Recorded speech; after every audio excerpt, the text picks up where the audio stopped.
And welcome to Oedipus Idol. Today's theme is the most miserable man. Our first contestant is Diana from Athens. She'll be singing her rendition of Loser by Beck.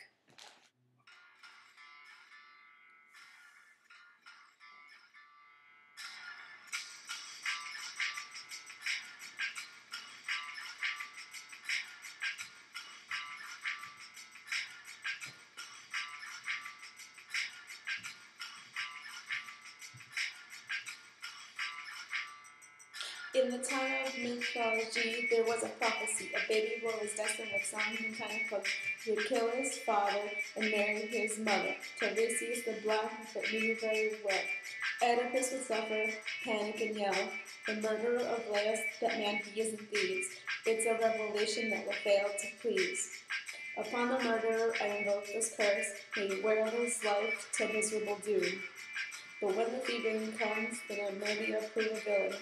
The murderer is you, king of thieves. If you find an error in what I say, can you say that I have no skills? No man that walks the earth will die like you, putting your own eyes above all inside true. Oh, poor Oedipus, lived his life for so long, ignorant its wrongs. Oh, poor Oedipus, he's so miserable, he let down his people.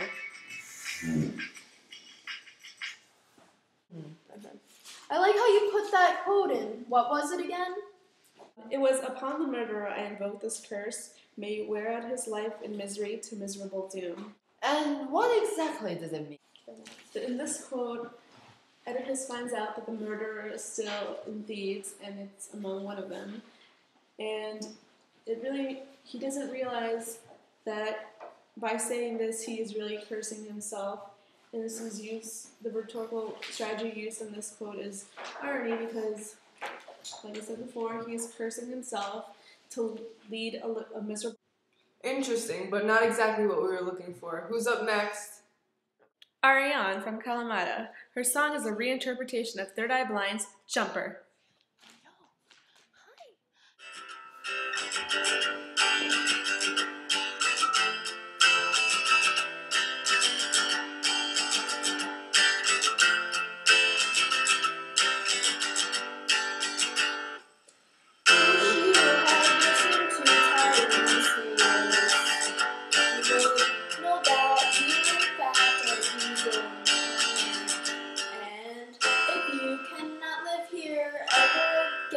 I would understand.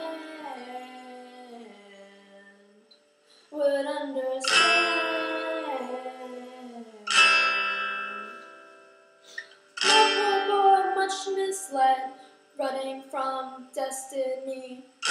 You know the oracle is true. But when she tells his husband and her son, you're the most despised of everyone.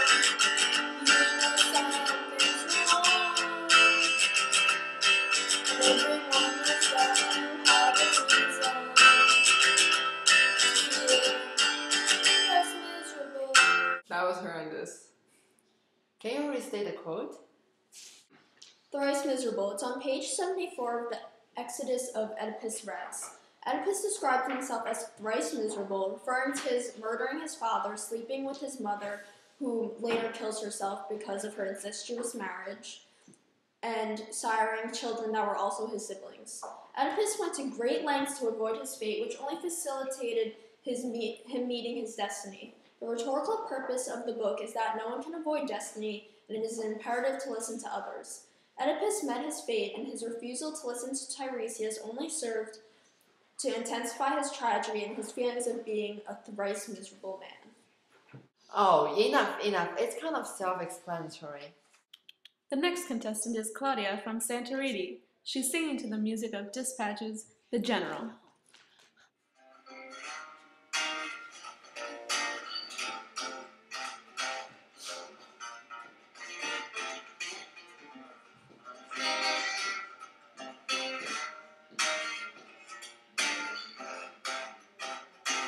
There was a decorated Theban with a heart of gold that likened him to all the stories he told of past prophecies and legends of old.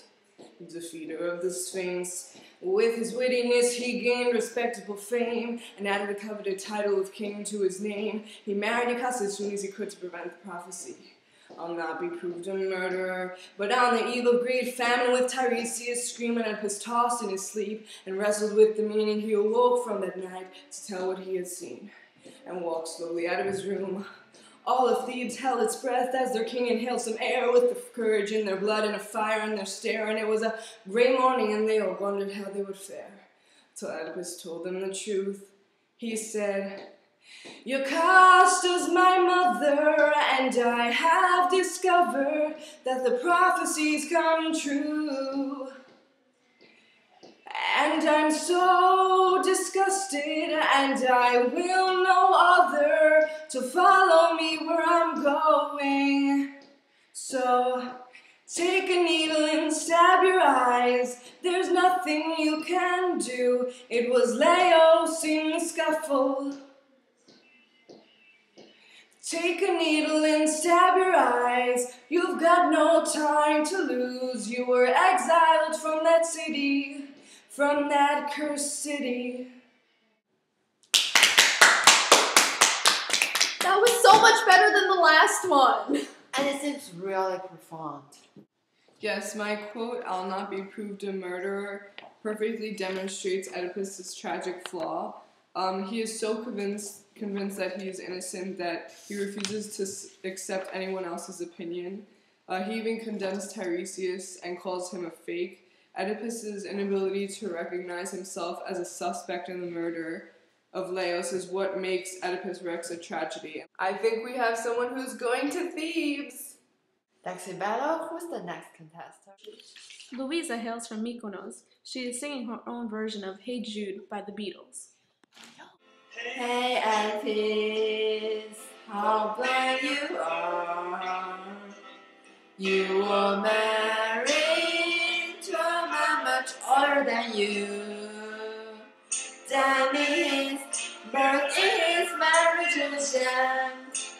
Then you realize the truth of prophecy. And anytime you feel the pain, hey Oedipus, be well. Don't ignore the prophecy upon your crown. For well you know that it's a fool who did not know from making his war very miserable. Na na na na na na na na na. Remember to let her get into your heart. Then you can start to end the prophecy. Miserable, miserable, miserable, miserable, miserable. No, no, no, no, no, no, no, no. Hey, Oedipus. I didn't quite understand what you said. Okay, so my quote is that in his birth, in his marriage, when Oedipus found out that he killed his own father and married his own mother, he couldn't help cursing his life and his fate. So he realized that his born was a mistake. Whatever he did to try to change his fate, he couldn't succeed because he wasn't powerful enough to fight back Apollo. On the other hand, he tried to ignore his own fate, even though he knew that he heard of the prophecy that he was going to marry his mother. He still ended up marrying a woman that is exactly old enough to be his mother. So this ignorance made him fail in the end. He realized that not marrying his mother may be the only thing he can do to stop the prophecy, but he didn't succeed because of the blindness that he had. Okay. That makes more sense. Oedipus really does sound miserable. That brings us to the conclusion of Oedipus Idol. Tune in next week for Antigone Idol.